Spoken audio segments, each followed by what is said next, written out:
Well, I'm really grateful to be here with all of you. Thank you, Jeannie, for putting those webinars together and for challenging us, Agnès and I, and many others to come with what we feel are a key subject to self-transformation. Hello, Bennett. You know, it's not about, I think when we've been reading or studying the book for years, maybe at one point we come to a realization that, okay, it's not about information, it's about something else. And I was talking to my friend Mustafa 2 weeks ago, and he's in Senegal, and he said, you know, I think when we call it the Urantia book, in a way we bring the book to a level of a human level, because for us a book is a book. There's many books, there's thousands of books that are published each week, but this is not just a book, it's the book. And this is more than intellectual information, it's moral food for our soul, and it's all about transformation. So when we reflect on a subject that when Jeannie asked us, we're putting a class together in French for the UBS, and the first title we used was The Victory of Love. There's a organization here in Quebec, and they're doing really well. It's a Christian-based organization, and their name is La Victoire de l'Amour, the Victory of Love. And I think whenever we promote love or we put love in the forefront, we're never making a mistake, because it's all about love. And as the Beatles sang, it's all we need is love. But what kind of love do we need? Do we need that painful love, that passionate love, that needy love, that whatever love that we think? Even our brother, the divine counselor, say, well, I'm puzzled using that word, because I know at the same time it's the best word to reflect what's the highest in human being, but at the same time it shows things that are nothing close to the divine affection. And you know, when we put this webinar together, it's, you know, victory is good. You know, Stephen Covey in the 7 Habits of Highly Effective People talk about self-victory, victory on ourselves. And we know that self-conquest is a really key to in our religious and spiritual growth. But triumph, have you ever think about triumph? Triumph is different from victory.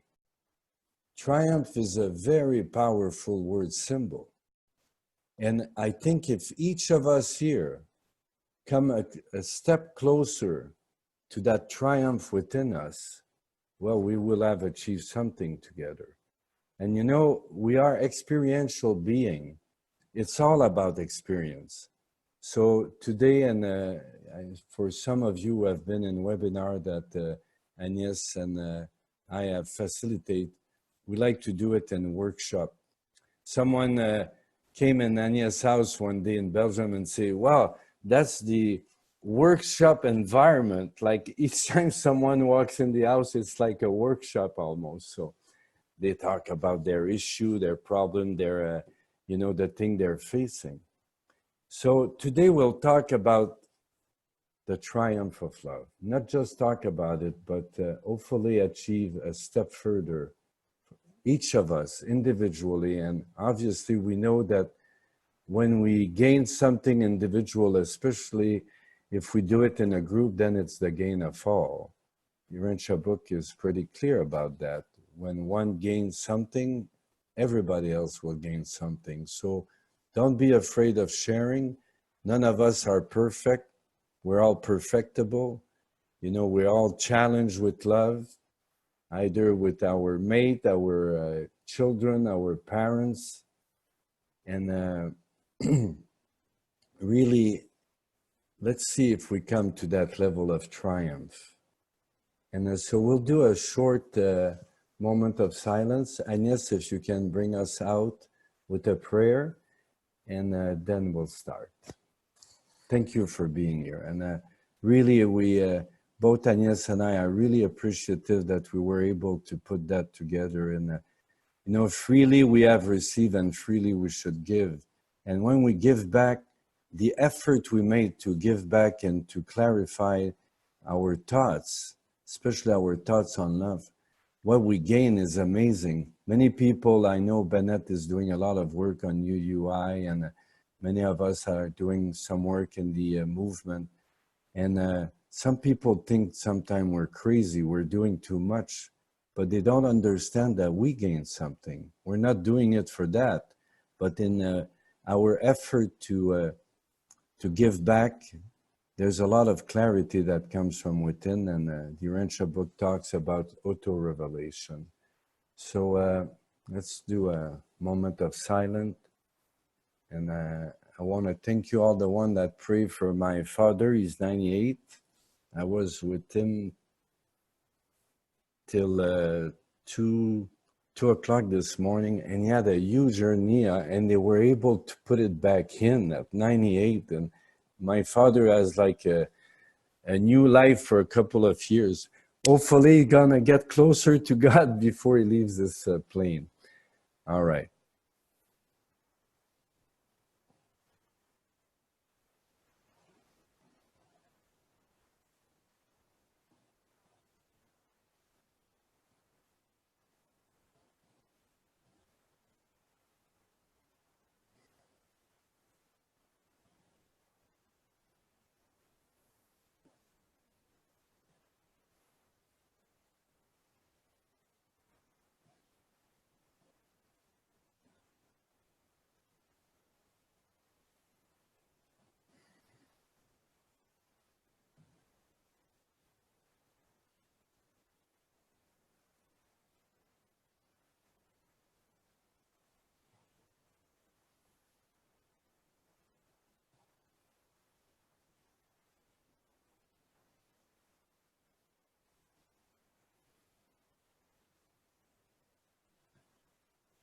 Well, thank you, God, for giving us the opportunity to gather together, trying to understand even more deeply who you are, the source of everything, the source of love.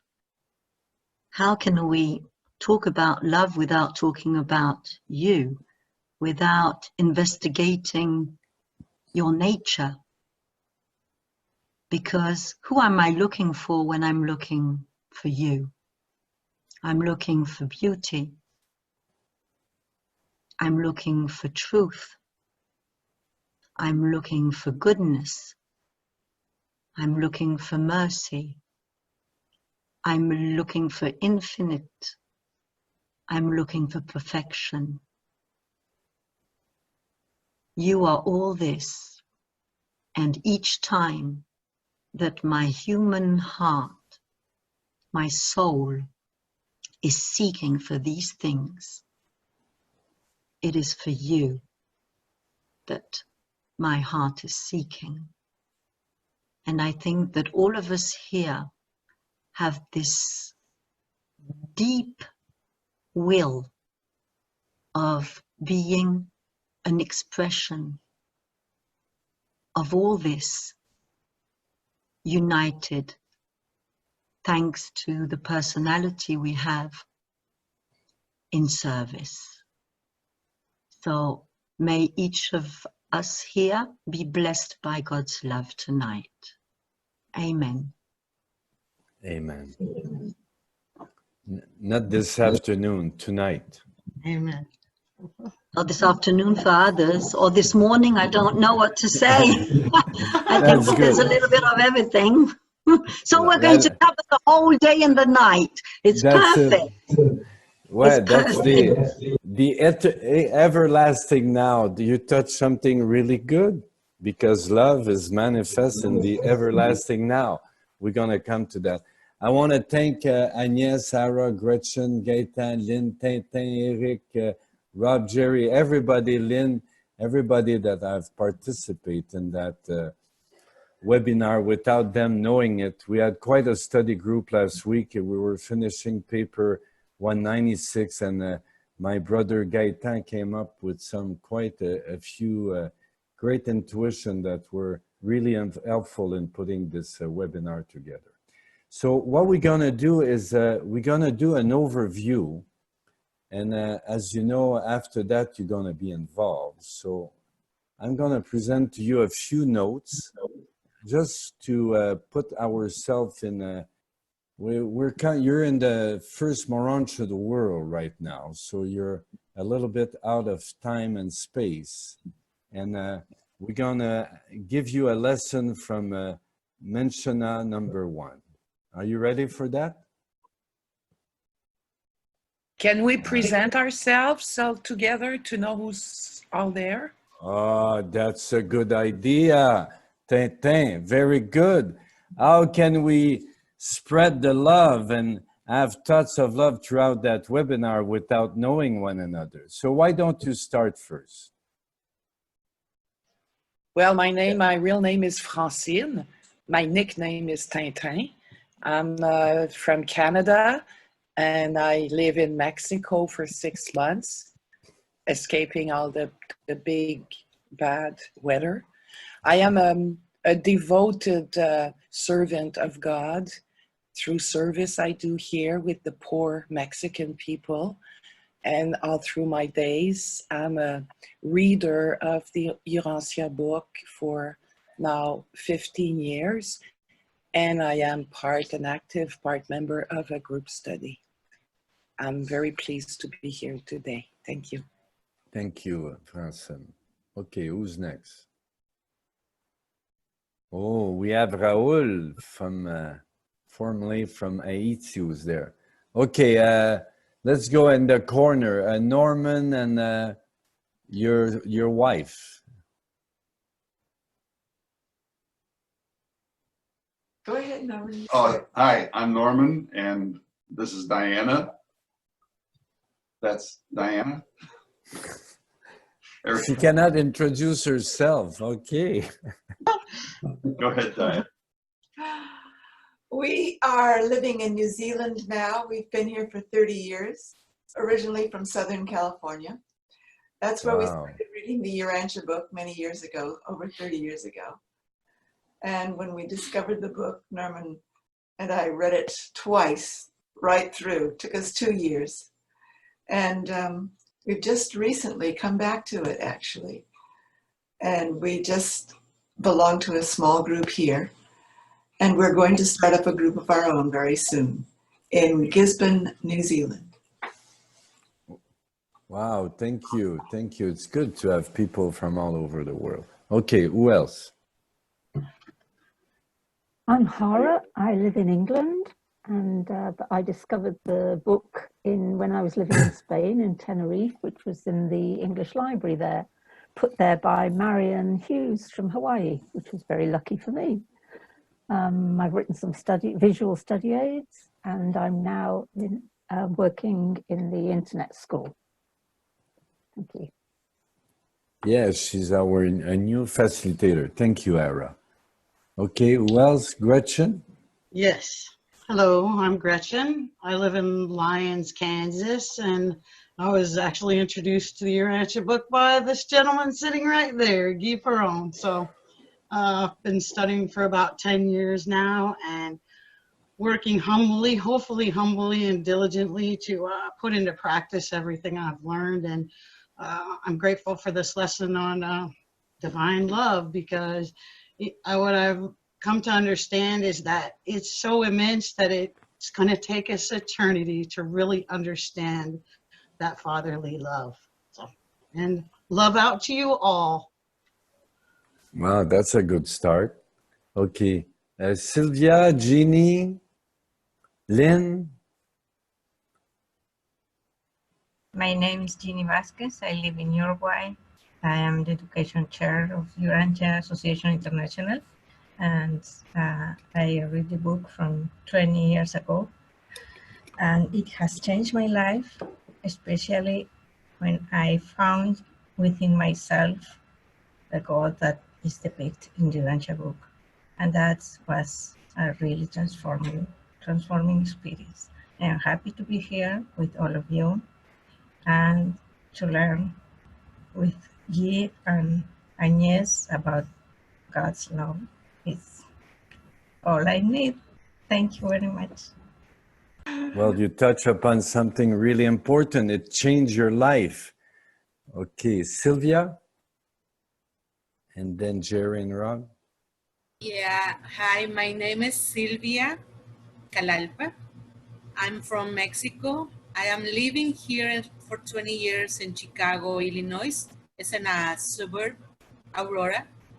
And I just realized about the book a year ago, but I am following all about in the radio and hearing the associations. And I knew the book from Agustin Arellano. And I am just very happy to know about the book.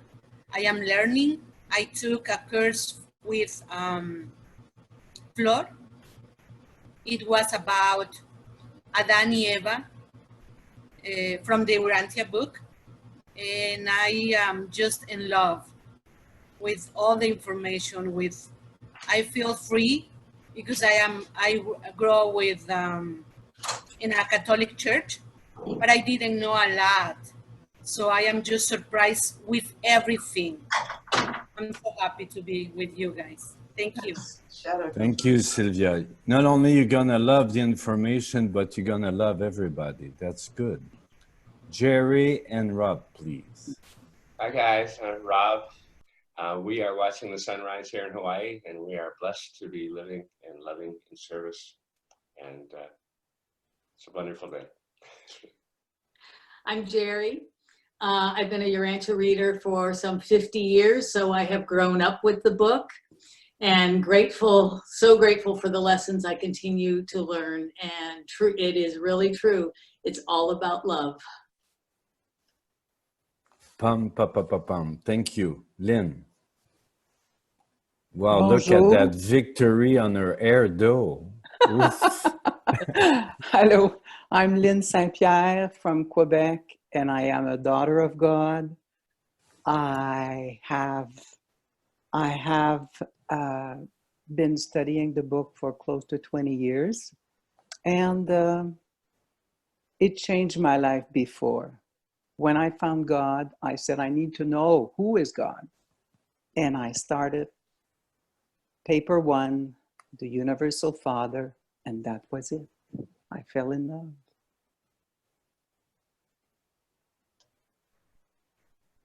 You elevate yourself in love. That's good. Okay, any other women? Marjorie. I'm Margie Ray, and I'm from the southeastern part of the United States in Alabama currently, and I've been a reader for almost 45 years and participate in an online study group, and recently had the pleasure of being with Gaetan in Chicago at the Scientific Symposium, and I guess that's pretty much it. Thanks. Glad to be here, though. Nice to see Guy and Agnès, so good to see you guys. Good to see you too. We don't see you. You're invisible. You have so much love that we cannot see you anymore. We don't have the level to see. No, I'm kidding. Okay, Irma.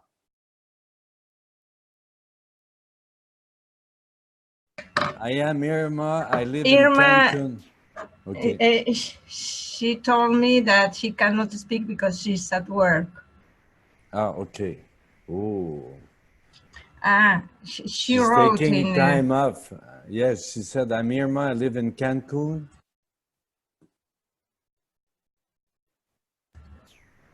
I'm Irma. I live in Cancun, Mexico. I have 9 years. What's I have 9 years? 9 years reading the book. Reading, know the book. I studied some years ago in the UBIS, and I do some radio talking about the paper of the Urantia book in the RIU. Where's that? A Department of Mexico? It's a radio. Spanish radio. Speaking radio. Okay, and the book and Revelation. Thank you, Irma. Okay, who else? Bennett, Ivan. Yes, I am Ivan Stoll from France, the south of France in Toulon. I believed in God, but we're very hungry because I don't like the society and I had many problems with God before. And when I found the book of Urantia, I changed my opinion about God, and I can now begin to understand what is love. Thank you. Changing our opinion on God is pretty good. If you want to become conscious, drop your opinions. Okay, Bennett? Good morning, everybody. I'm Bennett Rutenberg. I live in Indiana, USA, and I've been a student of the book since 1971. About 2 years before that, God found me, and then after searching for everything else, the Urantia book found me. I was just minding my own business. But it's such a great thing that we can take part in something like this on a regular basis. And most of you probably do more than just this. But when I was working in the United States Urantia Association, I would get these inquiries sometimes about what was going on. People felt like there was nothing going on. And today, there is probably 100 or 1,000 times more things going on from a bunch of people for whom nothing seemed to be going on. And I congratulate each one of you for the part you play in that. And it's a joy to be alive most days. Thank you. Well, thank you. And thank you for reminding us that every little thing we do counts, especially if it's filled with love. Raul, you want to introduce yourself? Hello, everybody. Thank you, Guy, for inviting me. I am Raul from Haiti. I live in New Jersey, and I've been reading the book since 2004. Previously, some friends gave me the first fascicle. It was a copy of the first fascicle. It was in 1979. No, it's 1997, excuse me. But I didn't understand anything in it. But in 2004, I started reading it, and I took conscious of the book, the Revelations, in 2010, when I started listening to the audio files from the life of Jesus Christ, and I discovered how immense was the love of God through the book. And starting in 2015, I started with some Urantia book internet school, and since then with Guy, Agnès, and all the beautiful friends of the French group, I am a strong student of the internet school and a stronger believer in God. Thank you. Thank you. Gaëtan? I'm Gaëtan Charlin from Quebec, Canada. Been a reader since 1979, and then glad to be here with you today. Thank you. You're not Association Urantia anymore? I'm back to hurt now. Okay. Thank you for being here, Gaëtan. Eric? Hello, my name is Eric. I live Quebec, Canada, not far away from Montreal. The book found me in 1996. Presently, I am the host of a study group on Zoom, and also a part of Lynn and Gaëtan's group. And I am very happy to be here. Good, we're happy you're there. Dave? Hey, I'm Dave Ryman, and I live. Can everyone hear me okay? Yeah. Good. I can't hear myself. But I live here in Florida, USA, and I'm somewhat new to the Urantia Foundation as such. I was given the book in '92, and I really didn't start reading it until after I got sober in 2007. And I was starting my spiritual journey, and the book, which I had in my possession, I finally opened it up and started reading it in earnest about 2010. It took me 5 years to read the book, and it really did. And then I started my second reading of the book, and I reached out to the Urantia Foundation with the telephone number that was inserted in the book. And I can just tell you that the love that you all show to one another is just so beautiful. I do want to put a little footnote in, though, that when I think in terms of love, whether it's divine love, brotherly love, or whatever, I tend to confuse it too quickly with lust and the sexual drive of love. And that's unfortunate for me. And that's something I'm having to learn to deal with, because I really want to feel that love, that divine love. And so I'm looking forward to today's presentation. Thank you all very much. Thank you, Dave. Okay, anybody else? Especially the one we don't see. We have a lot of invisible friends. Okay. Sabina and Susanna, we are from Brazil. We read the book since for more than 20 years. We have 2 study books at our study groups at our home, and serve is love for us. Thank you. Whatever. That's good.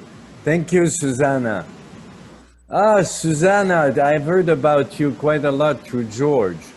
Okay, you need to go on mute because Susanna, you're in Brazil? Yes, we live in Ah, Brazil. okay. Thank you. Well, thank you for welcoming. Brazil, Uruguay, the States, Hawaii, New Zealand, France, Belgium, United Kingdom. Wow, that's quite. Agnès, you want to say something before we start? Oh, no, it's okay.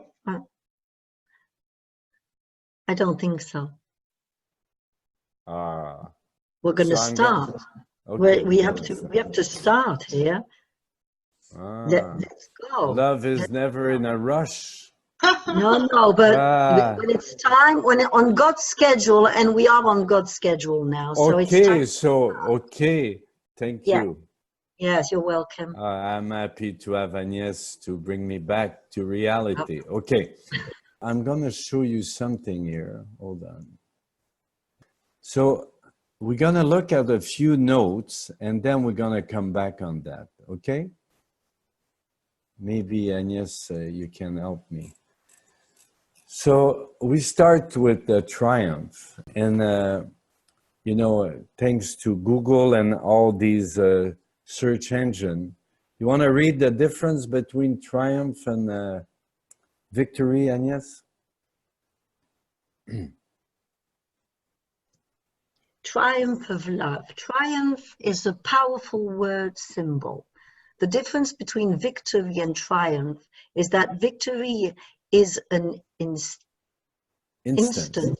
of having won a competition or battle, while triumph is a conclusive success following an effort, conflict, or confrontation of obstacles. Victory, conquest. Triumph is more than a victory. It is a conquest.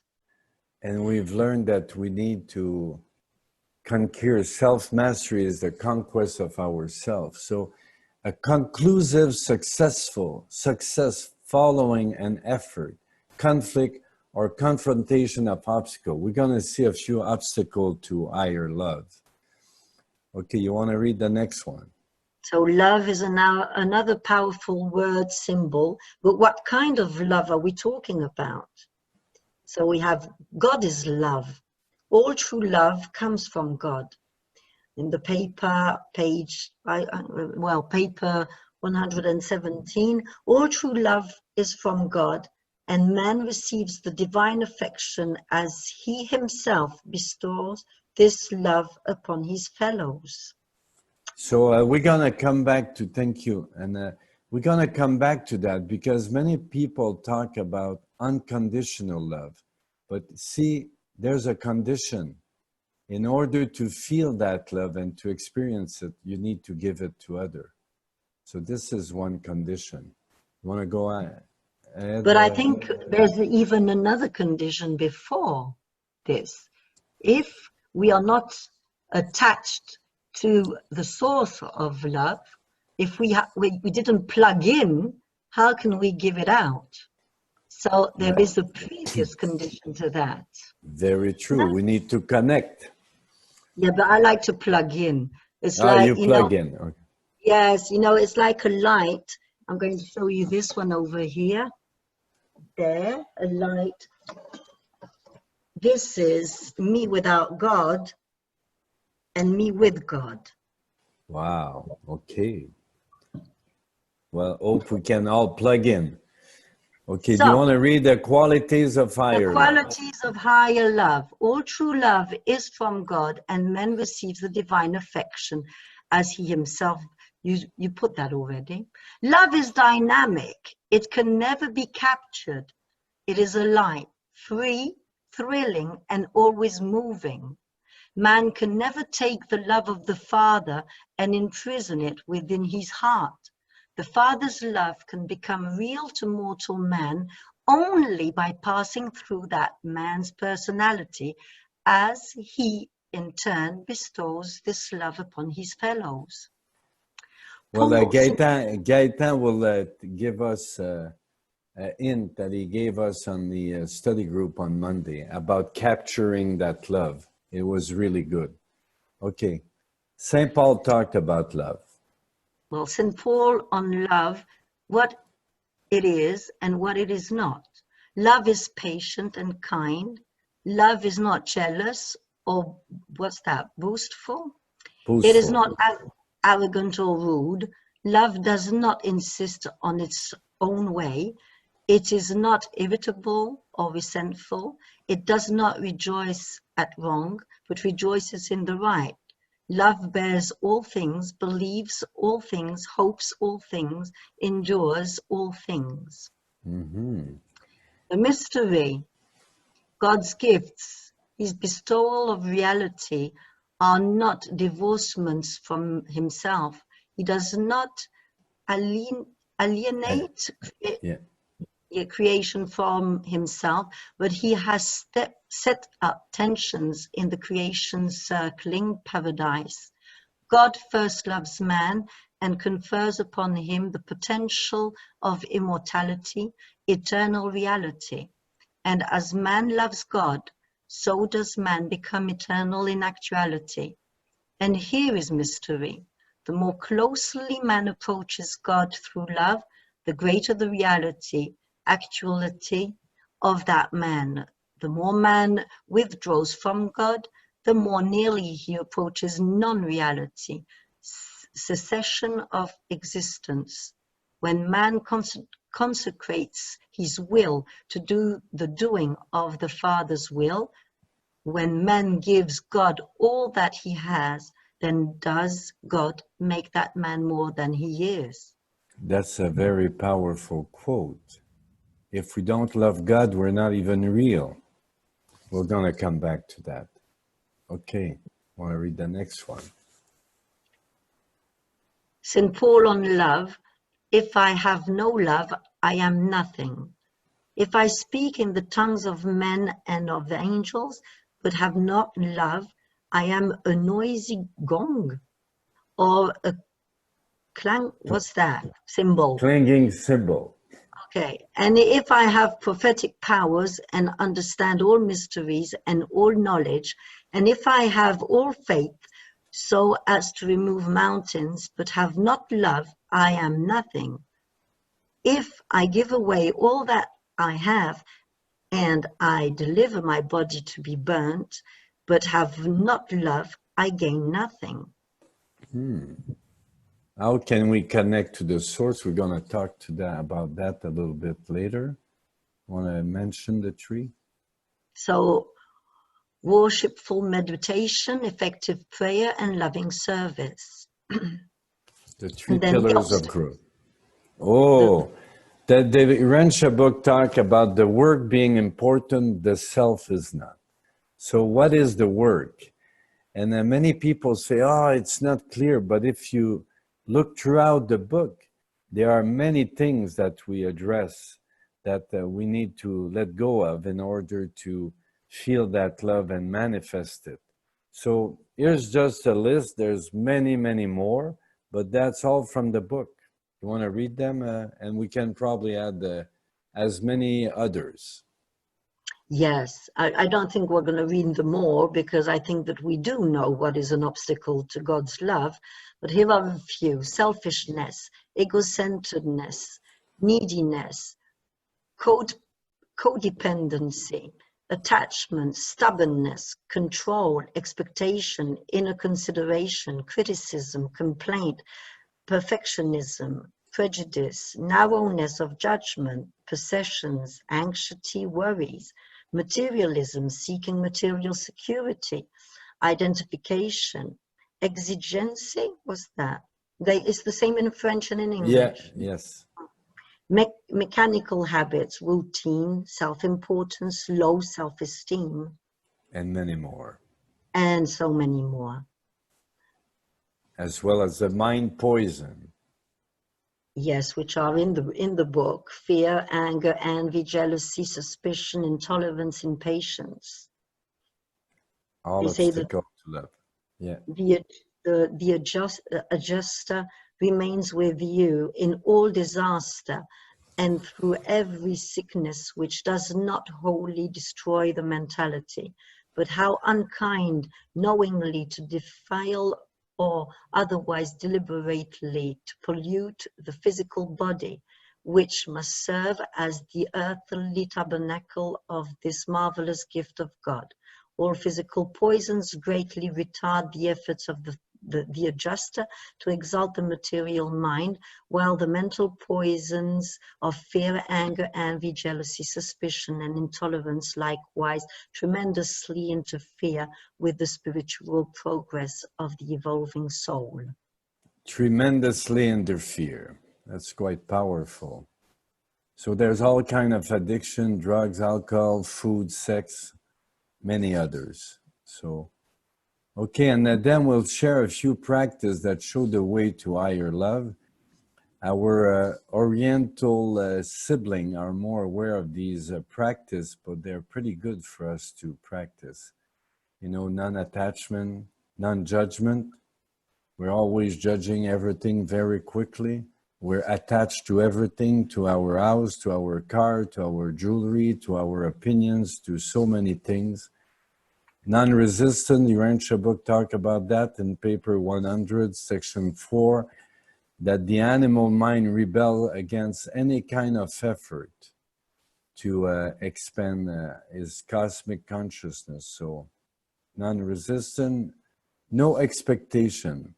How many times, you know, we love someone, but we have all kind of agenda for the person. We make a project of the other person. Then we're very possessive. My wife, my husband, my this, my that. We don't let them be and let them grow and let them blossom. No appropriation. That's something that we learn, Agnès and I, through some workshop. That's really good because when you're a therapist, you have a tendency to take the problem of the others under your wing, and you shouldn't do that. It doesn't belong to you. And if you want to be part of the solution, you cannot live the problem of the other. You can help them by bringing the light in their problem. No intrusion, no interference. Some people are so involved in the others people's life that they even manage them. So this is certainly not the way to the realization of our personality, and let the other people be creative, because all our connection to God is in our inner life. So we need to promote that inner life and not just the outer life. And urgency, oh my God, everything is urgent, but in fact we have eternity. So what is really urgent? Nothing except staying connected with God. And I think all of us have heard about appreciation, but if there's appreciation without love, like St. Paul was saying, it's no appreciation. It's just words. If we practice contentment, but we're not feeling that love within, there's no contentment. If we practice gratitude, but there's not really an element of love connected to it, it's not really gratitude. So that love needs to pervade everything, needs to encompass everything, needs to be in everything that we do. And it's not about, you know, that song that was, the greatest secret of all is to be loved and to love in return. It's to be love, L-O-V-E, that whenever we are with someone, we are love. Not L-O-V-E-D, we are that love that God can manifest through us because we're not interfering. So how can we become a channel of our Father's love is to be in that space of love and to cultivate thoughts of love. You know, we have quite a powerful meditation that I learned from our Oriental friend. It's called loving kindness. So in meditation, after worshiping, you have thoughts of blessing everyone that you're going to meet and even the people that you don't know. And it really works. It's a way to give that love. But lately I've been changing that practice by, instead of saying, I bless you, I said, I love you. And it's amazing when I see the people a few minutes after or during the day, it really worked. You know, I went to see the dentist on Thursday and I said, I love you. I said, I love you to the dentist. And when I was with him, he was so kind to me and nice. And even he fixed a tooth, say, no, it's okay. Happy holidays. And I say, wow, it really works. When we have thoughts of love constantly to everybody, it works. And you know, a lot of us have, you know, the book talks about attaining God's consciousness. Well, what is God's consciousness? It's the love of God. It creates, it penetrates, it sustains, it upholds, it encompasses, it uplifts, and it unifies everything. So it's all about love, and all we need is God's love. So let's share on that a little bit. So first, let's go back to the title. What does it mean to you? What comes in your mind when you think about triumph? For me, the triumph of love is that godly love that we can manifest triumphs over everything in any situation, anywhere. So in any conflict, in any suffering, no matter what it is, it's always triumphant. It sort of overwhelms everything else. Yeah. Can you repeat that, Ara? Yeah, it overwhelms everything. Okay, thank you.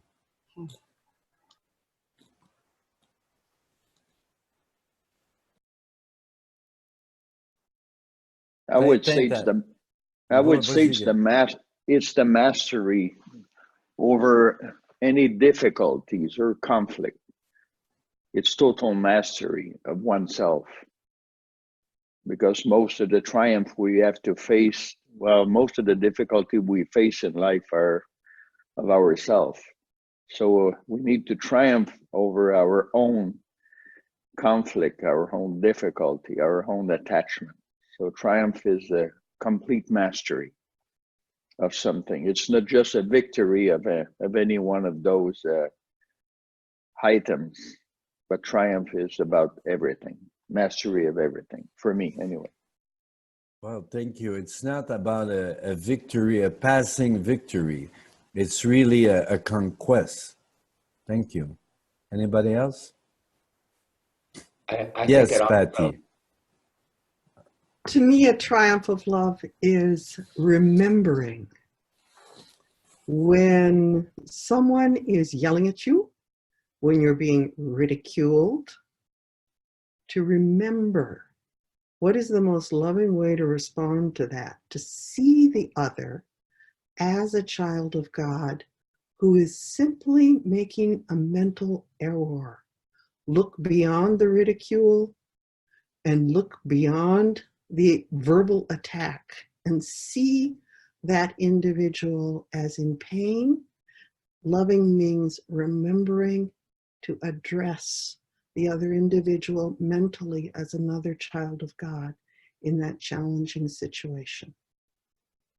Okay, so thank you, Patty. Very good, and that's really powerful. Rob.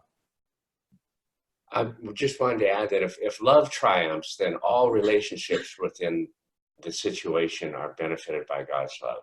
That's where I see it mostly, is God's brought in for all relationships are satisfactorily, an outcome is satisfactory for everyone involved, rather than somebody being victorious over it. It's a blending of God's love with all people in the issue. Thank you. Yeah, victory is like someone who won and there's someone who lost, but the triumph is for everyone. Thank you. Ivan, Go ahead. when I think of triumph, it's not my triumph. It's really the triumph of love. Because when I am in service, it's not me who do something. It's love that I use to do something with people. And it's very love who triumphs in each time. Oh, that's good. Very good, Ivan. So when we think about victory, we'll put the my very quickly, my victory. But here we're talking about the triumph of love, not my triumph of love. It doesn't work anyway. We cannot say that. It's a triumph of love, the love of God winning over everything. Francine, I see that she was showing her hand. Okay, and Bennett after. Okay, go ahead, Agnès, a little bit. Do some. Oh, here we go, Francine. We're listening. Thank you.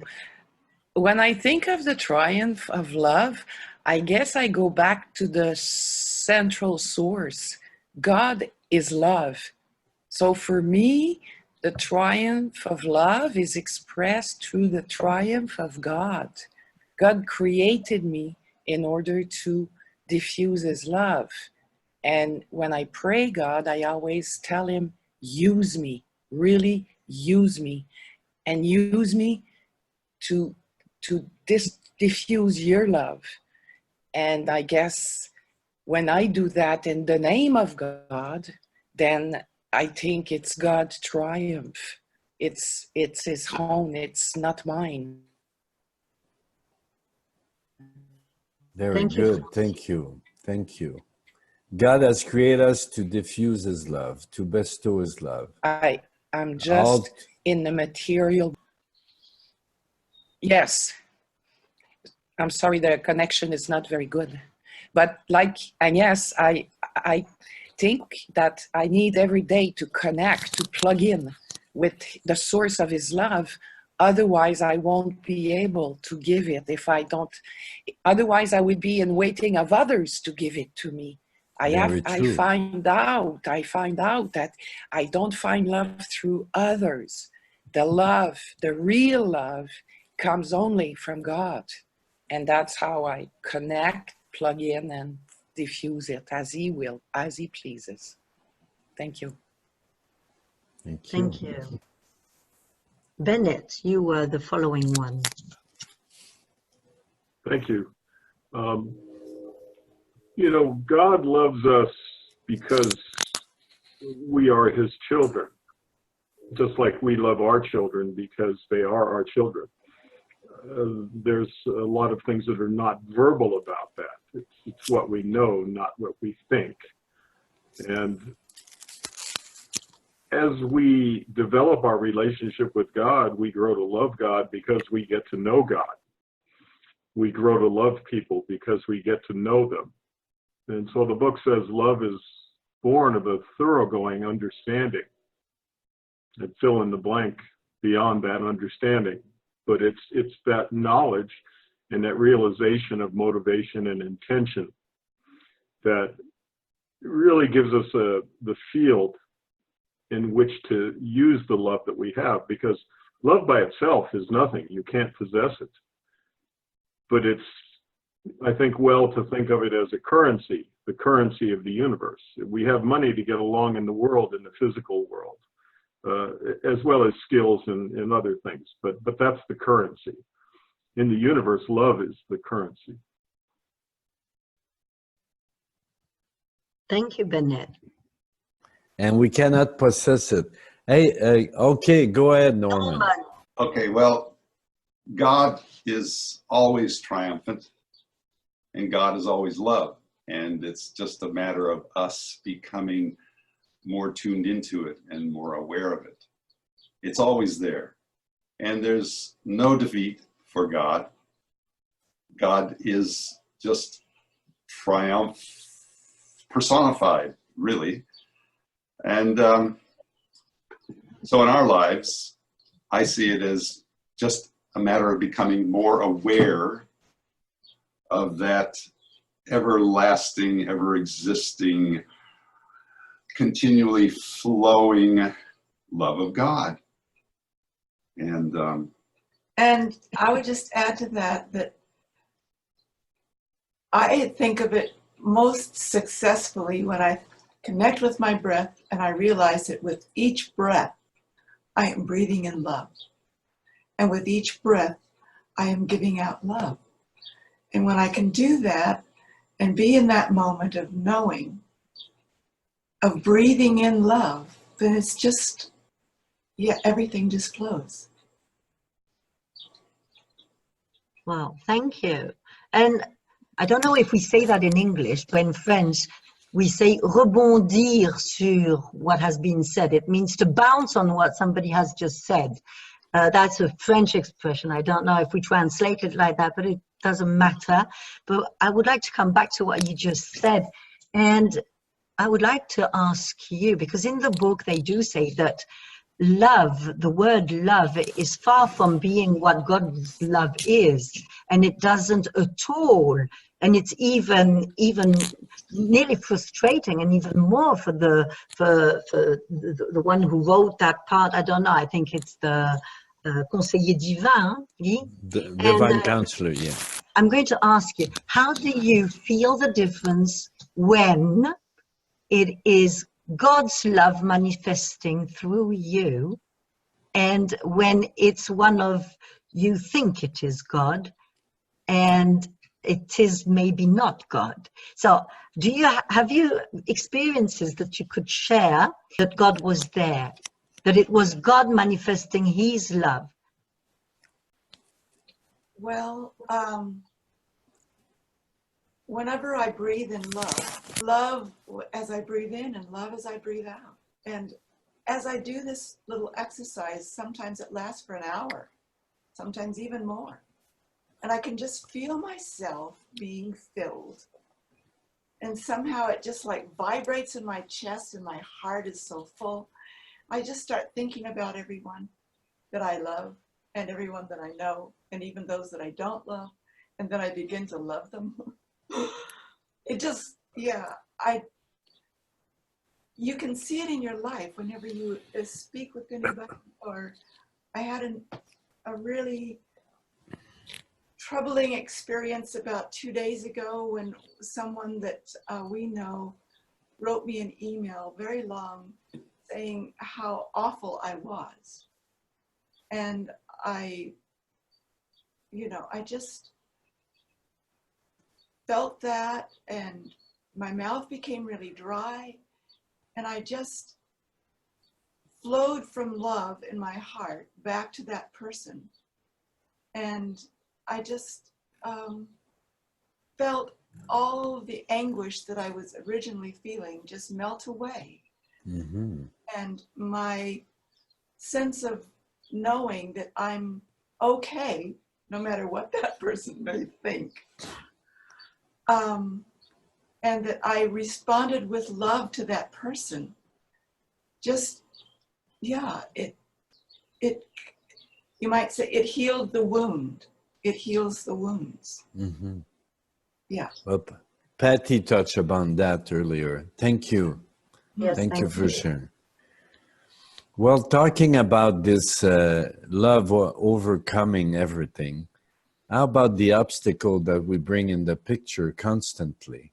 You know, our neediness, our self-importance, whatever, our anxiety, our whatever gets in the way, how this love is winning over you, the little you. So the big you can manifest God's love, or the higher you. Yes, Jerry. I'm going to back up or connect this to what Agnès asked about how do we know when it's God's love working? And for me, there is that element of self-forgetfulness, and the focus really becomes on the other person. And especially if I'm trying to love them as I think Jesus would love them, or the Father would love them, then I am able to focus on that person, their needs, their thoughts, if only to just listen to what they're saying more deeply. But there is truly an element of taking myself out of the equation. And I do feel then more of a conduit of God's love.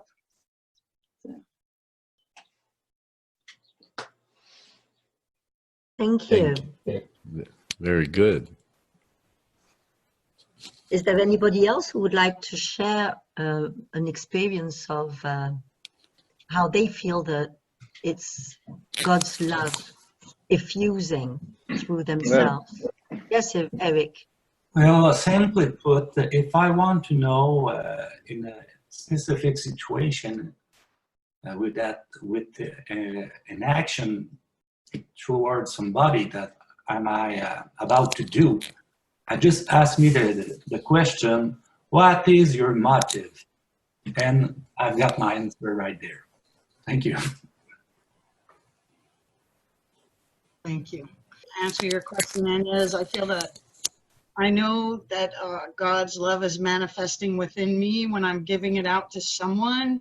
And after whatever has taken place, whether I've been listening or just given a hug, or, you know, I said something that often I don't even recognize it as me. And that's how I know it's God's love, because it's more than I could ever be or do alone. And that feeling that, you know, that we all have a perfect fragment of God within us, well, goodness, that's the greatest gift of love. And I can share that when I first started the further walk with God some 10 years ago, I didn't love myself. So that progressive knowing and understanding that God loved me so much that he had a part of me, gave me a part of himself, and everyone has transformed me into that loving person. Almost, I can say almost always when I set myself aside, more often. And so I'm happy within because of that love. Thank you. Yes. Thank you. Francine would like to say something. Self-love is not self-importance. Thank you for I know reminding us, it is Richard.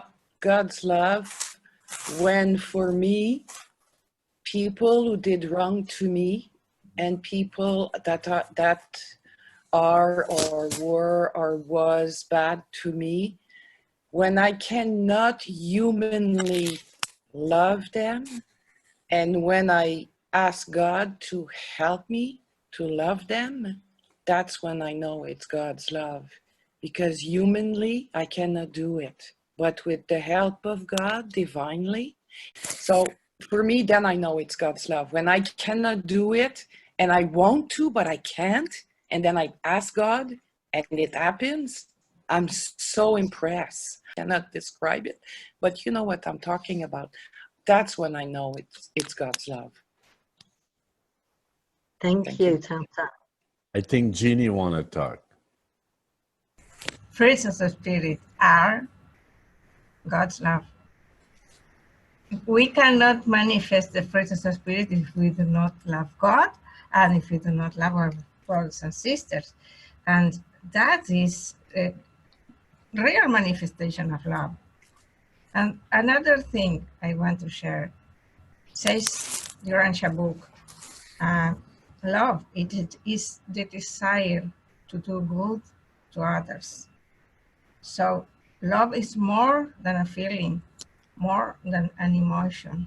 It's a real desire to do good. And when this become clear to me is when the person is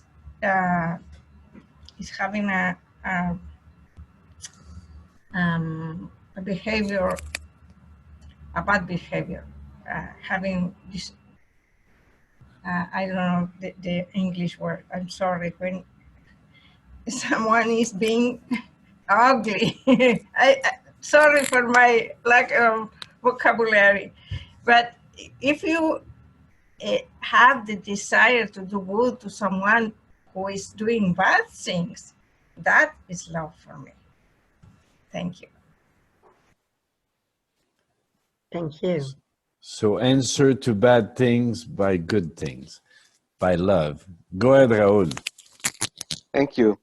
I would like to share an experience showing the love. It was last Saturday. I was performing at a soirée in a club in New York, and after the play, it was 2 o'clock in the morning. A couple was congratulating for the night, and they enjoyed the soirée and everything. And they turned on the situation in Haiti. That you know that Haiti is very bad actually, and they were talking about how it's dangerous now, how it's turning with hate, with a lot of hate, and the situation is becoming so bad that they are expecting a shower of blood, and instantly, spontaneously, I said no. But what we have to do now, not expecting a shower of blood, but a shower of love for our country. So we have to spread this love for the country and spread it for all the world. And I saw the transformation in this couple. They were going in a negative thinking, and I lift them up with this only word, a shower of love. And those people, they took my phone and they called me, and they want to share, they want to invite me in group. I'm becoming a conference man now about that, only that word. And I said, okay, we're going to connect, and we will talk about it longer.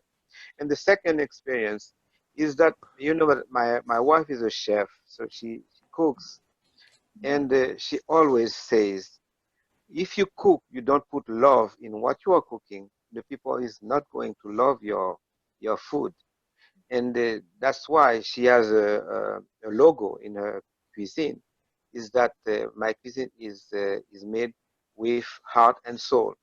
This is the two sharing that I want to share with you.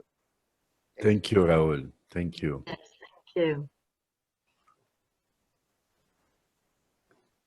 Everything should be filled with love. Gaeta, you want to share your experience about what you said Rob. on Monday? And Rob, then go Rob. ahead. Rob. You know, about capturing love. That was really interesting. You remember? That was a special moment. But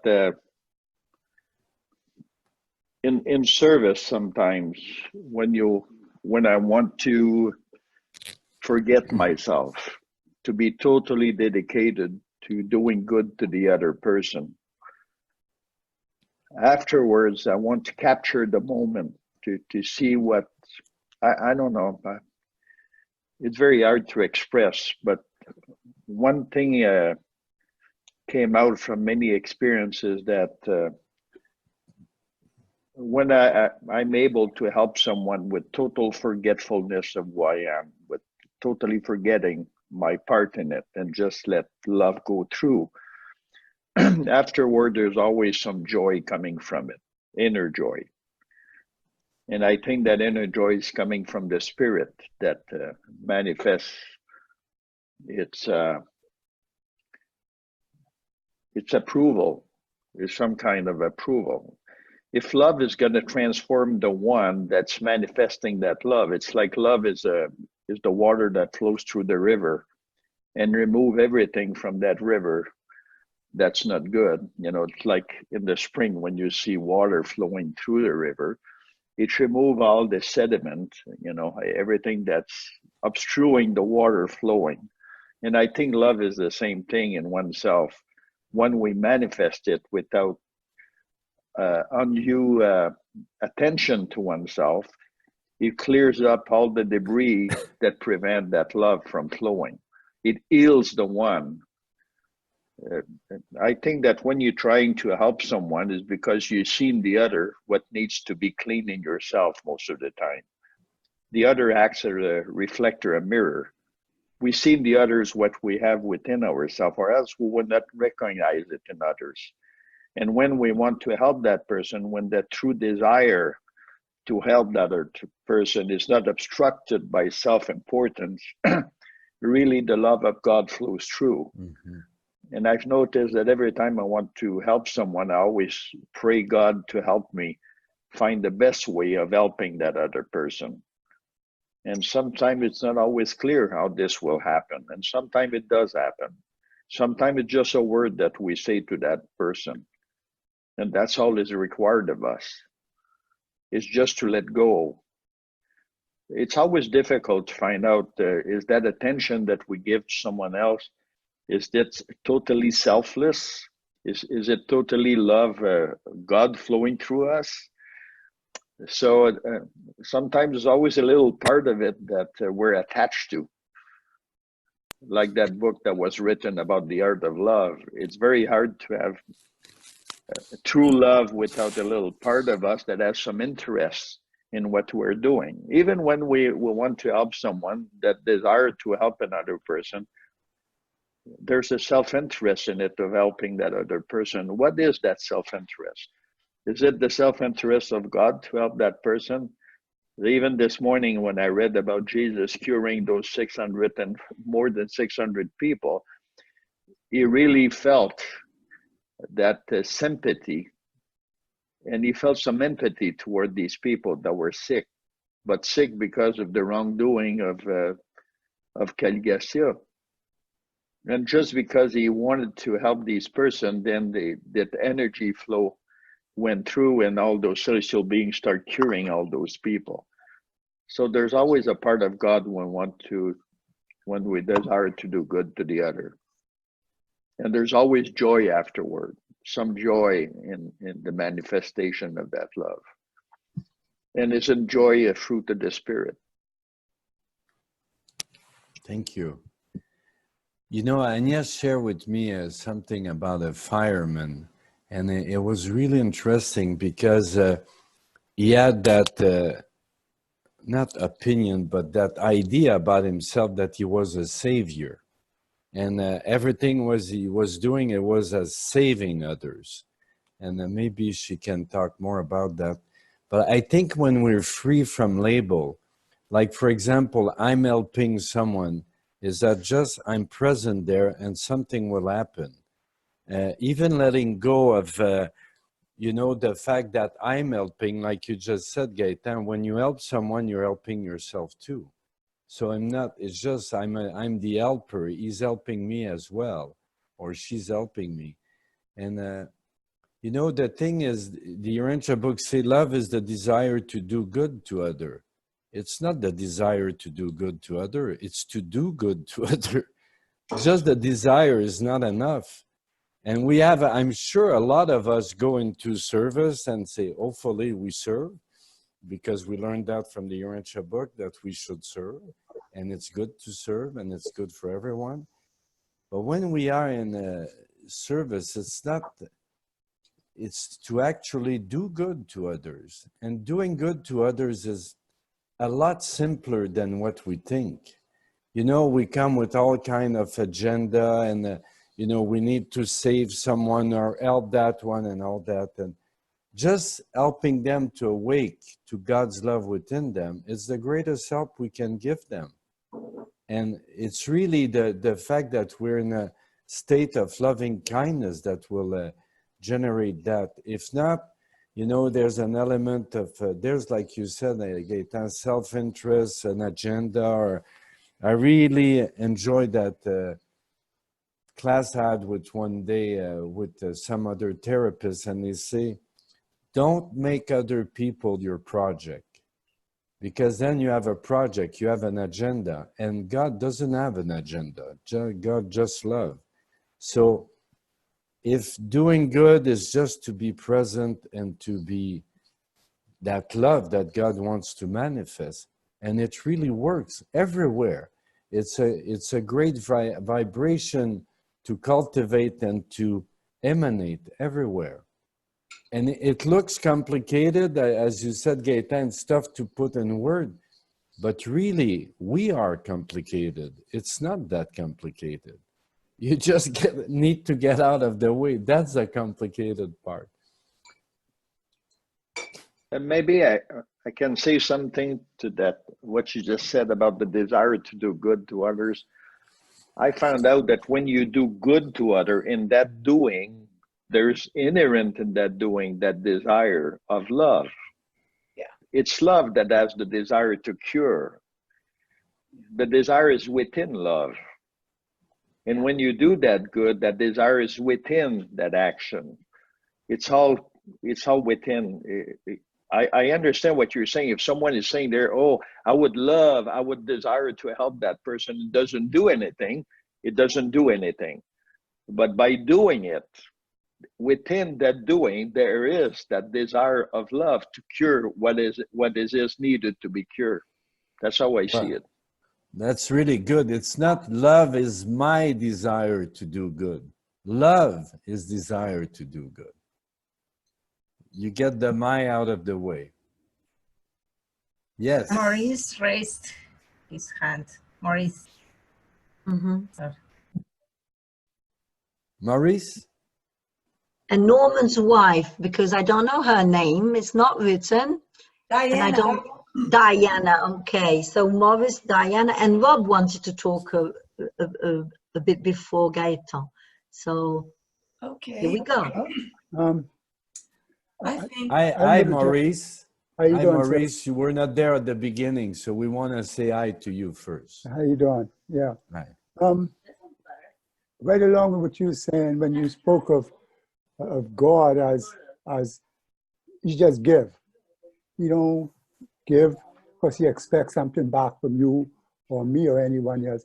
You give. And, you know, in reading the book, it says that we are to be like him. We are to be like the Creator. So to be like the Creator, then we need to emulate the way he does things. So a lot of times, you know, you hear people talking about, oh, if you give $10, you can get $100 or $200 back. You can get some money back because you had this person or because you donate this money or whatever it is. And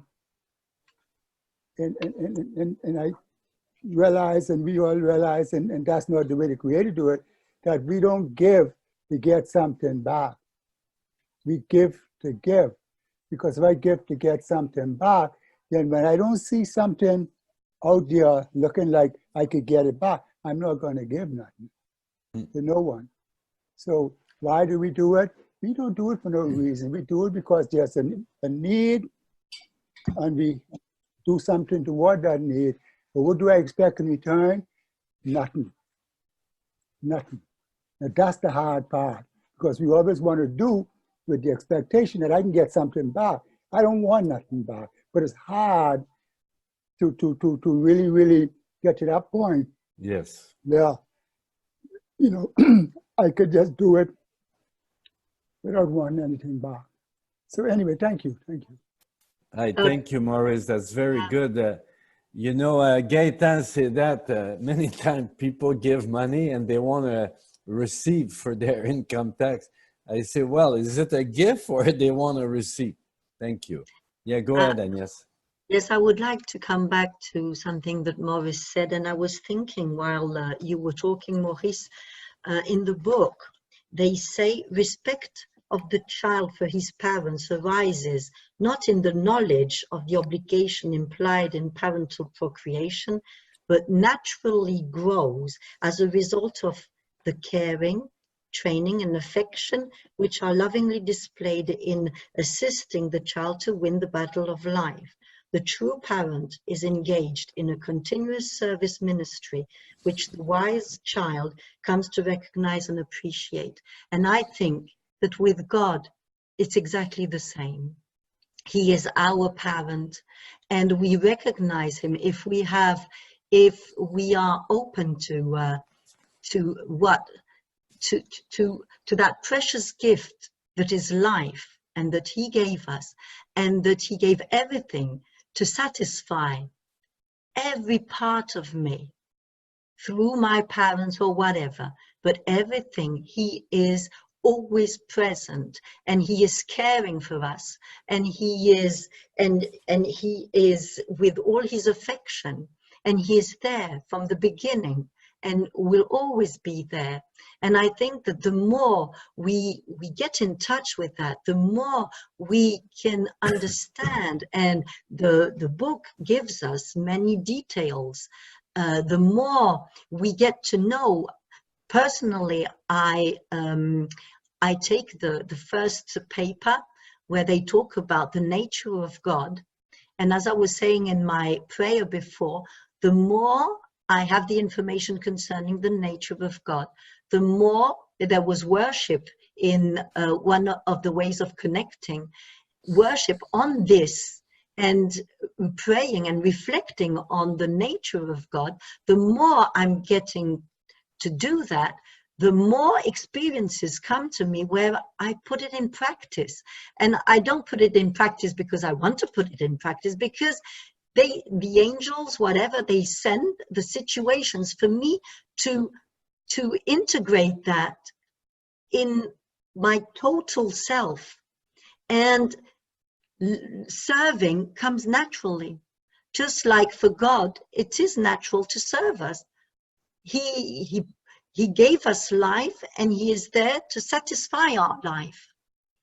And so the more I reflect on his nature, the more I know what I'm looking for when I'm looking for God, when I'm looking for his love, because it has to be concrete. It has to change something in my life. It has to change something in my relationship with others, because if I see a change, if I feel a change, if I am the change, I put something on Facebook not long ago. It is, be the miracle you want to see. And we are all potentially miracles with our Father. Thank you, Agnès. I wanted to share that, kind of piggybacking on what Gaetan said, of that feeling of joy. And that's how I actually know that, it's God's love manifesting within me for whatever experience has taken place, with a person, whether it was a sad situation that turned around because of God's love, what transpired. I feel at times like an expansion of my being, and it's like it brings emotion now, because it isn't that feeling of joy and an expansion of my heart and my soul. And when I feel that, it feels so good that I just want to, it bubbles up within me, that enthusiasm and the love that I've received in sharing and helping that person that I was present to. That how can I not, it drives me, that it more than desire, it's a drive to continue to go out and give it more and more, so that love just helps me grow. And so thank you, God, for that. And to remember always, when anything happens like that, to return it to God, because it would have never taken place without him being there present in me. Thank you.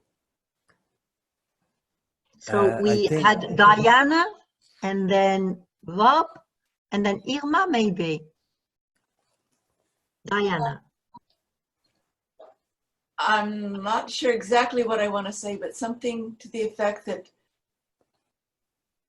I don't think we necessarily need to try to put ourselves out of the picture, because God does it through us. And it is our personality that continues to exist with God's Spirit that is the reality. It's a co-creation. Therefore, we don't so much have to worry about taking ourselves completely out of the picture, because without that personality part, it wouldn't happen. And therefore, we have to appreciate that part of ourselves as well as the part that is God. And so I always see this whole experience as a co-creative one. And I'm pleased that I can add my bit to it. Not in an egotistical way, but knowing that God wants me to do that and flows through me in that way. Thank you. Thank you, Diana. It just came to my thought when you were talking, doing the right action, doing the right thing. And somebody is drowning. You don't think, am I going to jump? Am I not going to jump? Do you think this person needs me? Do you think you're not thinking about it? You do it. Yeah. You just do it, and you even might maybe forget. I forgot that I couldn't swim, and you're drowning with. No, I'm joking there, but it is like that. It's the right thing to do, and you know it, and God knows it. And I love what you said. There is the personality, and there are no obstacles, but the thinking. Always thinking, am I doing the right thing? Is it like that we have to do it? God knows exactly, and he's going to go through our personality to manifest himself. He's not going to go through ego. He's going to go through personality, because it is his conduct. It is personality. It's nothing else. So, and there are no obstacles, but we're always in our mind thinking about how we're going to do, not do. Am I going to please God to do that? Or is it really God's love like that? We're too much in the thought. We're too much in that. Well, I'm talking about myself. Too much in that, because when God manifests his love, I'm the first one to say, wow, what was that? That was good. That was good. And I'm as much surprised as the person in front of me, because God is everything in God is new. Everything is something that I don't know about. It's something that I'm discovering when it's manifesting, and I can see that's not me. And as Gretchen said, I put it back in the hands of God, because wow, that was quite good. And sometimes even when I'm working with people, I say, oh, I'm going to write that down, because I'm saying something that I was not conscious about, and I have to write it down because I have to reflect on it. And I know that it doesn't come from my mind. It comes from the fact that I am there just to be with the person, just present, and present to everything. And God uses that canal to serve me as I'm serving the other person. So thank you, Diana, you made me go further in my reflection. Thank you. More. She Yeah, made you think more. And that's really interesting, isn't it? Because each of us is unique.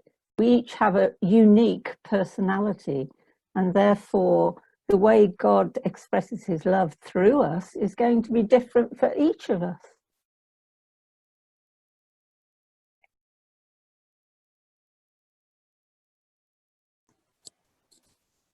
Thank you. Rob, you wanted to say something, or it's far away from what we are in now?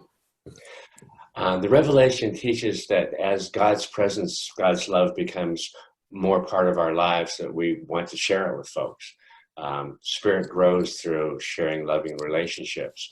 One of the things that you can teach yourself to do that I've tried to bring more into my life is that as interactions, relationship interactions become more intense, is to begin to direct the reaction, direct my responses directly to the indwelling thought adjuster, the presence of God in the other person, in the other parts of the relationship. As you learn to talk as though you're speaking with God, you are sharing love and always leaving a positive response to the relationship.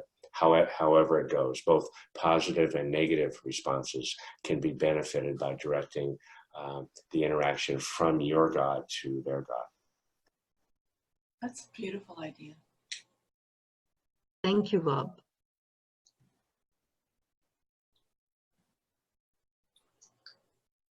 We've got Irma, who wrote messages, but now is present. We can see you. Would you like to share something? Because you did write things on the side. And now that you are visible, would you like to share something?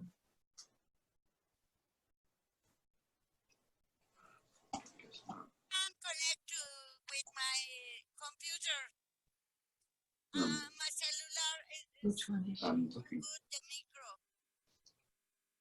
She's saying that her cell phone has no good sound, no good microphone to speak. Well, Okay. we heard her. Well, thank you. Lynn, have you got anything to say there? You're so quiet. Well, Is I'm the reflecting air. on everything that has been said. And I really think that God has a way as well. I don't know if I can say this, to appreciate us whenever, when we do good. And like Gaetan was saying, we can feel this joy. I feel the same. When I do something that is really, really good, and I didn't think of it, that sentiment comes to me and I can really feel that joy. And I think it's a way like God is saying that it's a good deed, and it's a way for him to let me know that it is through me with his love that something is happening. And it's a spiral. It's a spiral, like, you do something, you receive something, and it goes like this. So for me, well, the love of God is everything. It's everything through us. Thank you.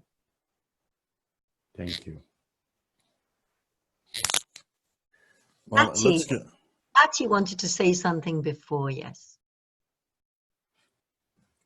You're on mute, Patty. There, I'm unmuted. I'm sorry. I wanted to say I appreciate all of the input and you putting this on. It gives me all different points of personality views that express God's love. We cannot, God is, as Maurice said, love is only giving. It's never getting, because that's all God can do, is give. It is his nature only to give. And he bathes the universe in his love and all expressions of that love. You can't give what you don't have. And in order to realize the sonship, the brotherhood of man, we have to appreciate that there is no other. There is only unity. There is only one child of God, one sonship. And so as we give the recognition from our soul and our personality to another as a child of God, then we realize within ourselves that we are a child of God. And to me, that is the only way you can truly realize, is to, as others have said, diffuse or let the love of God flow through you to another. You begin to realize that that's who you are, a child of God, a child of love. Thank you. Thank you, Patty. Where are you, Patty? I'm in Boise, Idaho. Ah, okay. Thank you. Well, Agnès addressed the idea of thinking and thinking too much. And when we read on the thought adjuster, they're trying to convey things to us with words that are way beyond words. But have you ever reflect on, it's not the thoughts adjuster, it's the thought adjuster. one thought, and with a capital T. And how can we help the adjuster adjust that thought? What is the only thought that we should have? Is there one thought that we can have that will be the one he can adjust constantly? How can we help him manifest that love through us?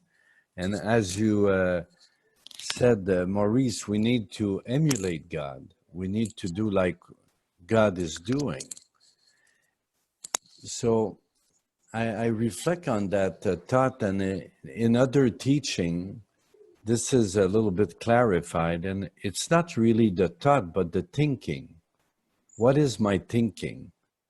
How do I use the thinking process? What kind of thoughts it generates? But first, I should go back to the thinking element. Is my thinking elevated? Is it something that is focused on something higher? Because thoughts, we have one thoughts a second. They're not all positive and constructive and filled with love and all that. It's impossible. But if we focus on our thinking process to make sure that we think properly, I think really we can help the adjuster work and at one point release the control of the thinking to him. Then he can be a thought controller. And that thought will always be to love, to be love, to be love. Not love, L-O-V-E-D, but to be love whenever there's a situation. And you know, when Gaëtan shared that thing on Monday about capturing the love, well, it says love is dynamic. It can never be captured. So even if we have a moment like you both share, Gaëtan and Gretchen, where you're joyful, well, why that joy can be permanent, no? That love can be permanent, that peace can be permanent. But for us, we make it like it's not reachable. It is reachable, it's within us. You know, the peace, the joy, and the love of the thought adjuster, who is God for us? My God, each of us have a God. That's pretty amazing, that can manifest through our own personality, making it unique. So what is that unique element in me that can be manifested in every situation and that brings love? I think be ourselves is already a manifestation of love. When you really meet people that are truly authentic and genuine and all that, you feel that. And it has quite an effect on everybody. And you know, we should never diminish ourselves, not fall into self-importance as well, but how much love we can give by a smile, by a great gesture, by a look. It's so simple, but we make it really complicated. Agnès and I do prison ministry, and oh, that's amazing love. It's true, but there's amazing love when you are with your children, with your great children, with stranger. We can do it all the time. Why should we not do it all the time? And there are amazing techniques that we learn from our people that live in Asia about that loving kindness meditation. And when you're filled with God's love and worship, you cannot love it's tough to love if you don't worship. You need to fill yourself with God's love, and you need to do it each day. We call it our divine appointment. We need to respect those divine appointments. You cannot worship 8 hours a day, one day, and think you're going to have enough for the week. It doesn't work like that. Life is one day's work. Each day we can do good to others. Each day we can love other people. Each day we can bestow that love. You know, I'm happy to be here today, but all the time we prepare that webinar, I was filled with love. And when you're filled with love, it emanates, it creates a vibration all around you. And I think we have to be careful about the self-esteem, not making it too big, but it's good. As a child of God, we are doing that. So when we realize that sonship with God, which is a potential that is given to us, but thanks to the revelator, hopefully all of us have understood experientially what it is to be a daughter or son of God. But then let's do what a daughter or a son of God do. It's not about, someone said something really cute. We have a woman in our study group, she's 85. And she said, don't beg God, he doesn't like that. And you remember Gretchen, Mary Jo Ara was there too. And I said, wow, that's good. We don't beg God. He has given us everything already. Why should we beg him for anything? So as a daughter or a son of God, I'm happy. I know God is giving me everything all the time, constantly.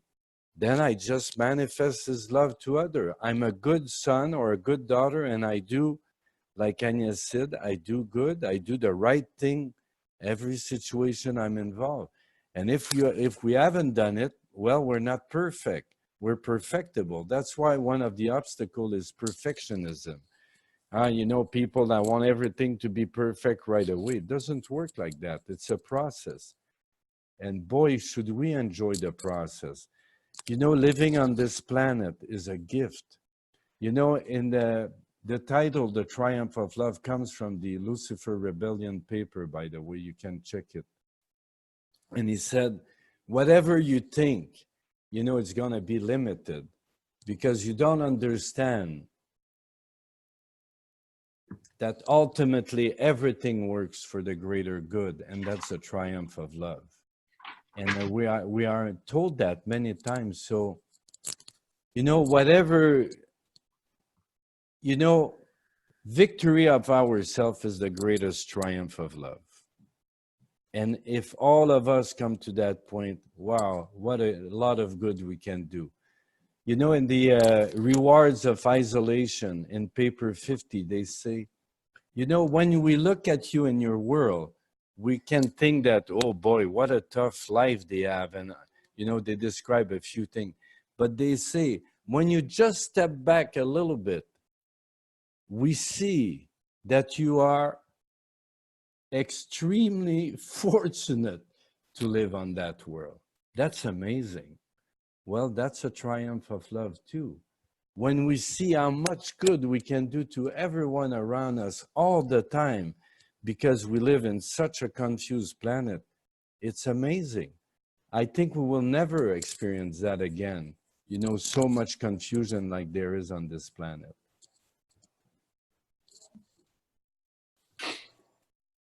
Yes, Maurice. Yeah.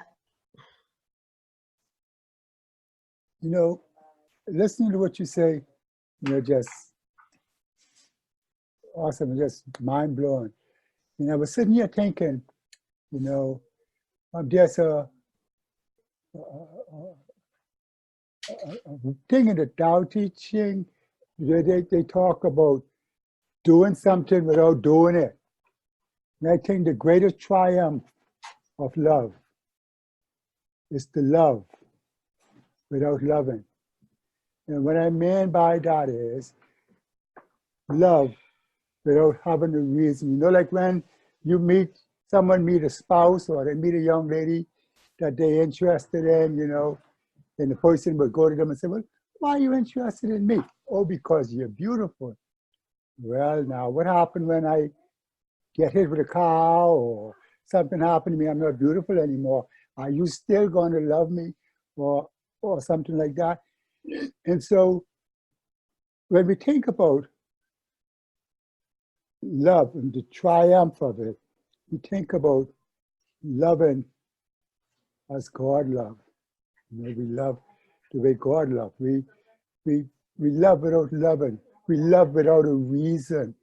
And I know that's like saying to myself, oh, why don't I take some credit? I don't want to take the credit because now that's my ego stepping in and saying, okay, here I go. You look what I just did. I did that. You know what I mean? So it's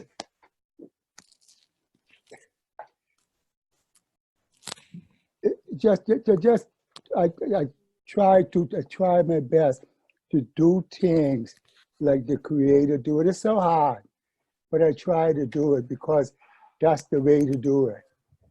And as we go along in this world and on this path, we can get it right, you know. I mean, that's how I feel. I'm not saying everybody else might already got it right, but that's how I feel. I can get it right. I can get to the point where I could do this like the Creator, because that's how I'm supposed to do it. That's His command to me, to be you perfect like I am perfect. So, yes, thank you. Thank you, Maurice. Well, there's two things, and maybe we can have a minute each after to do a little conclusion. You know, we know we cannot conclude on love. Love is, but our maybe new insight that we received today. But you know, Agnès and I are practicing what we call the 7 spiritual agreements. So we took the first agreement from the Toltec, Don Miguel Ruiz. One of them is, I do my best. I always do my best. But really, if we do it with the teaching, the incomparable teaching of the Urantia book, doing his best is doing it with God within us. So it's good to do his best, but the best is when I do it with God within me. So it brings these agreements like I don't take anything personally, but I make everything a personal experience. So it brings these agreements to another level, and they're really interesting because that's a way to overcome the obstacle that we create to let go of all agreement and take new ones. And then there was something, you know, my friend Gaëtan and Lynn, they know I like to be funny at times. And, you know, I remember when I start reading the book, and the 3 questions I was hearing all the time is, how long you've been reading the book? So, oh, is that important? And then the second question was, how many times you read it? Well, should I read it? Someone has read it 84 times in Quebec. I said, well, he didn't get it the first time for sure. And then the other question was, what is to do God's will? And I say, well, there's 2,097 pages that tells you what is to do God's will. So my question to you today, is it clearer to you today than it was yesterday to do God's will? What it is for you? Is it simple?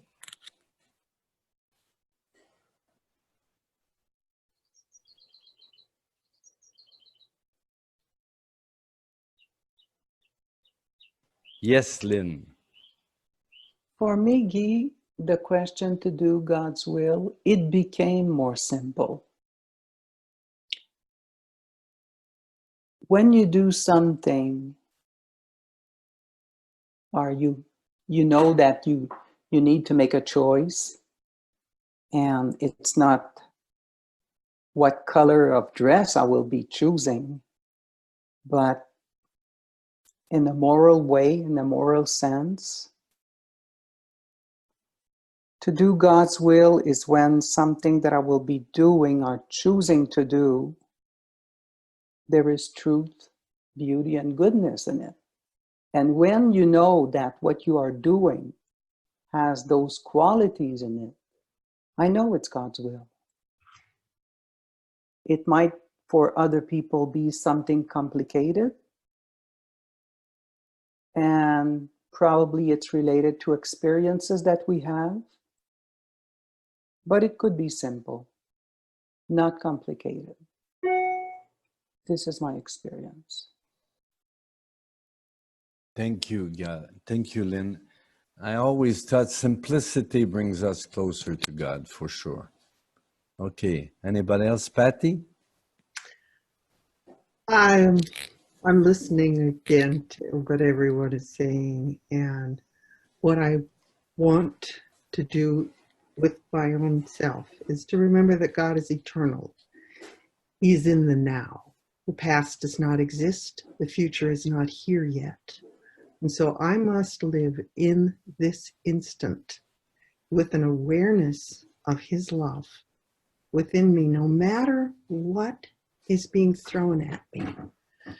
It doesn't matter if I'm driving down the road and someone cuts me off and gives me the finger. It's very difficult to remember at that point that I am a child of God, alone the other person. That's good. This is my challenge, to live in the moment, whatever is thrown at me, verbal abuse, ridicule. It doesn't matter what it is. And in our society, it's almost always verbal abuse. Mm-hmm. I need to train my mind to be aware at all, whatever happens to me at that particular instant, to be aware of God's love within me. And it doesn't matter if I can't talk to the other person or give them the finger back. If I'm aware in my own mind, I have achieved love in that instant, and I have grown my soul with my thought adjuster. Thank you. It's in every little thing. That's very good. Thank you, Patty, for sharing. And as Lynn shared, the more we do it, the simpler it gets. You know, and boy, what a joy to be free of these things. They're so unnecessary and so unuseful.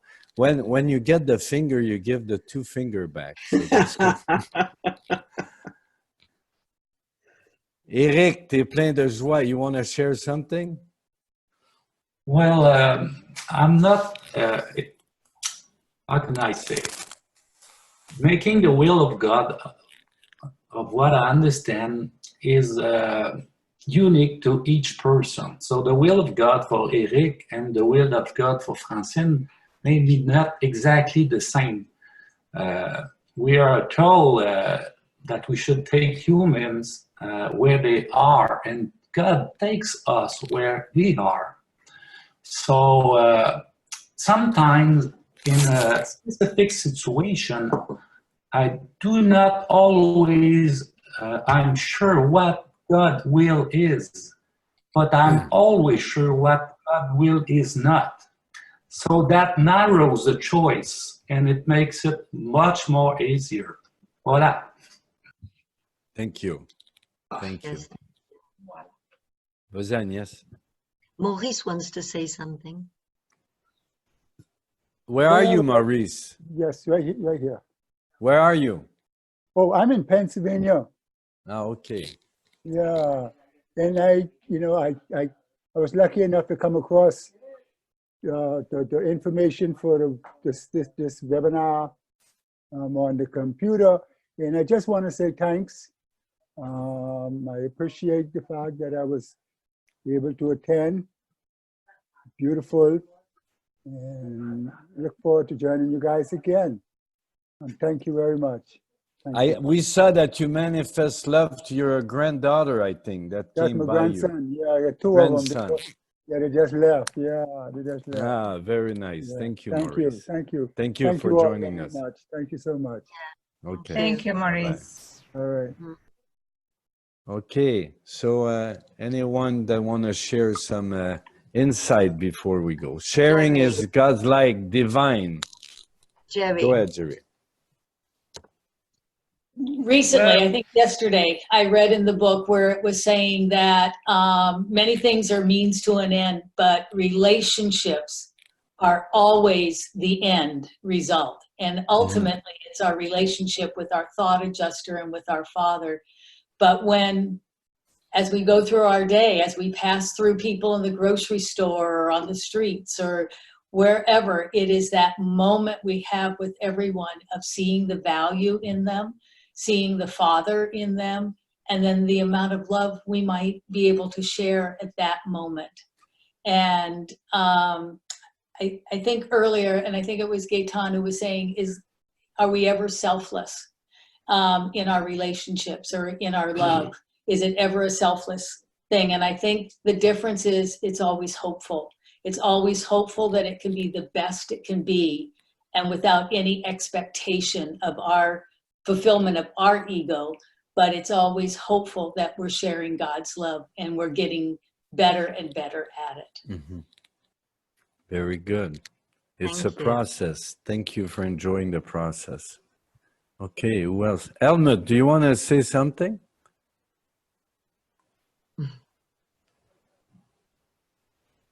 No, I just wanted to say I'm very grateful that I may listen to your realization. I'm not a reader of the Urantia book for a long time, only maybe 9 months now. But I'm very fascinated from the book, and I'm happy to hear to your seminar. I live Thank in, you Where do you live? Europe. Where? I live in Austria, in Europe, Okay. Thanks for joining us. near Germany. Okay. Wow. This is real brotherhood. Thank you for joining us. Oui, Francine. Thank you for everybody for all the sharing. Before I was a reader of the Urantia book, I was thinking and I was hearing people talking about God's will. And I would just think, well, you know what? I'm not going to do nobody's will. I'm going to do my will, and that's it. But now that I've become a God's lover, I'm in love with God. I call him my fiancé. That's all I want to do his will. But then when you start thinking like that, when you just accepting to do the will, you have to accept, to acknowledge what you want to do. What is God's will, right? So then through my readings, through the group studies, the more I'm getting spiritual, the more, like someone was saying, to be in the moment. And everything I'm living, I'm trying to be God in my head. I am in Mexico with all this vegetation, all the trees, and then I say to God, you're with me and admire with me. You know, it's small things, but I try to put him always in my mind to live with me the experience that I am living. And training my mind to be like that, then he keeps with me, he stays with me when I go to experience with people. If I would be on a deserted island, I would never grow. Growing and spiritually means having interaction with people and having some challenges in my life. And another thing I do before I go to sleep at night, I know that the thought adjuster works when I sleep because he has no resistance. So when I pray at night, just before I go to sleep, I ask him, please God, be more present in me. Please change the way I think. Get rid of the judgment that I have. Sometimes we have judgment, and how come we are judging all the time, right? So help me. And then I go to sleep, and I know he's working because he knows I want that. So that's what I try to put him more and more in my life for all the little details. Even when I suffer physically, I put him with that. You see, God, how his suffering is in my body. You can feel it, right? And then, like I say, it goes after, and he's there. I try. I'm not perfect. I know I'm getting there to be perfect a little bit every day, but I put him with me everything I live. Thank you. Thank you, Francine. Very good. It's good to reflect at night and when we wake up, and the more divine appointment we can have during the day, even if it's only 5 minutes sometime, before we get into a meeting or a place. And it's amazing. Yesterday I was at the emergency with my father, and well, when you have that feeling of love, everybody was loving and kind around. It's pretty, it's quite a virus, like the Urantia books say. Okay, Sylvia, do you want to say something, or Ian? Norman would like to say Norman? something. Go ahead, Norman. Thanks. I just wanted to say a few things. First, an experience that we had yesterday. And so Diane and I went to the hot springs, local hot springs, a little way from town here. And we sat in the hot pools for maybe 2 hours with this mother and daughter. She was quite old, and the daughter was in her maybe 30s. And we talked about God, and we talked about church, and we talked about loving, and we talked about service. And these are two people we'd never met before. And the thing that came to my mind, and comes to my mind now in hearing all of these discussions focused around the Urantia book, is that it's possible to live God's will, and it's possible to do good, and it's possible to speak truth, and it's possible to live beauty without ever knowing about the Urantia book. And I do believe that in the Urantia book it says some places where you can get to the mansion worlds and continue on your infinite journey without ever having read the Urantia book. You don't have to know about it. It's what you live in your life. And we spent this couple hours in the pools with this beautiful mother and daughter. And I felt the love that young woman has for the work that she does through her church with the young people in this community. Yeah. And it really sort of melted my heart. And what I hope to do with myself is focus not so much on the intellectual understanding of everything, but to come to greater and greater levels of just appreciating my life and appreciating the part I play in the world, and appreciating how I can be a conduit for the love of God in my interactions with other people. And I also have to say that it's been really inspiring to come together with you this morning. And here, because it's still morning here, it's only, what, 8 o'clock in the morning here in New Zealand. We're the first to see the sun. This is Sunday, by the way. Oh, this is Sunday, right, Sunday morning. And so it's really good to hear so many people express the same ideas in so many different ways, and to have a connection with people who are on a path that is an infinite path, and is part of the path that Diane and I are also striving to walk along. Yeah, thanks very much. Thank you. Oh, what a nice kiss. Oh, that's love, isn't it? It's a selfless kiss. I give a kiss to Agnès. She's not beside me. And Gaëtan to Lynn, and Ara to Francine, and Rob to Jerry, Jerry to Rob. Okay. Anything else? We'll do a group hug. Yeah, for sure. I wanted to share this this quote that's in the Urantia book, and when I heard whoever shared about the simplicity of love, well, there's a quote that, well, it's pretty simple, and it says, "Love is the secret to beneficial association of all personalities." So true. That's good. Simple and true. Love is just emanating, and I'm trying to get in. Oui, Gaëtan, tu voulais dire quelque chose? And Lynn aussi wanted to Oui, say. oui. Ben, allez, peut-être un petit mot.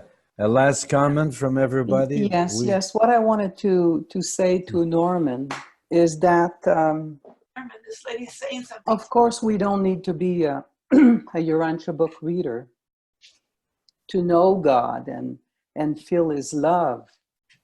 Absolutely.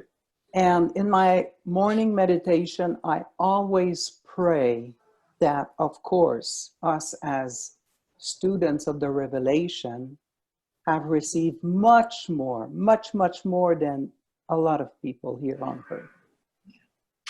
However, there are some lights everywhere on this planet, and I pray that these lights can shine for all the other people on the planet, us and the other lights. So, yes, there are good people. There are a lot of good people that we don't know of. And our job is very, very simple. And we had a beautiful example of the Master's love to do, you know, to do good as we go by.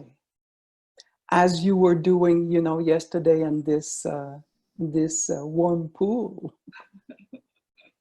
So it was lovely to have you all here on the Zoom call this morning, this afternoon, or tonight for people in Europe. So thank you. Thank you, Lynn. Yeah, thank you. Dave, do you want to say something? No? Okay. Well, why don't we finish with a moment of love and silence and with a prayer. And whoever is moved to pray and to get us out of this moment where we're going to feel the love, be filled with the love of God and feel the love of God within us.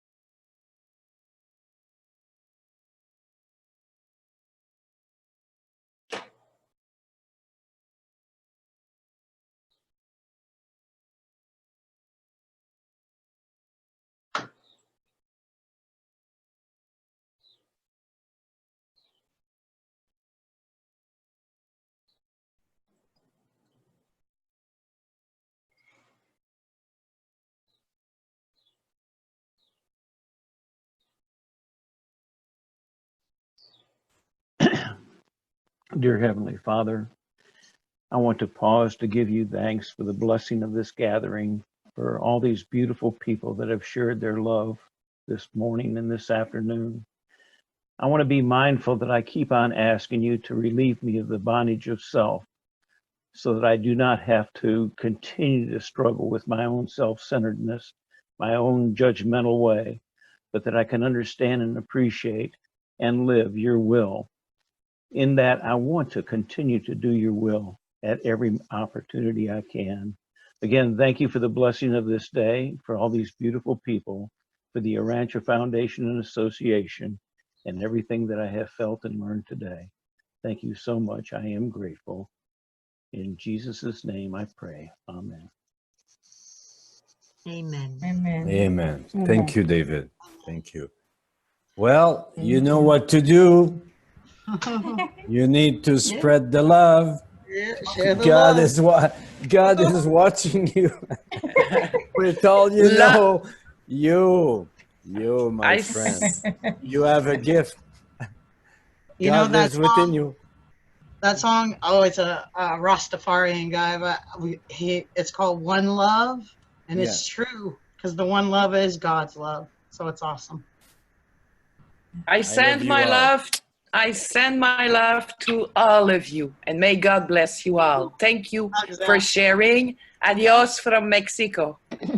Adios. Thank you, Agnès and Guy. Thank you, Agnès. For the presentation. Thank you, Jeannie. Thank you. Hello, Bye. everybody. Thank you. Okay. Have a blessed Bye. Christmas. Yes. God bless you all. Yeah. Thank you, Adios. Guy. Thank you, Agnès. Thank you, everyone. God bless you all. Everybody.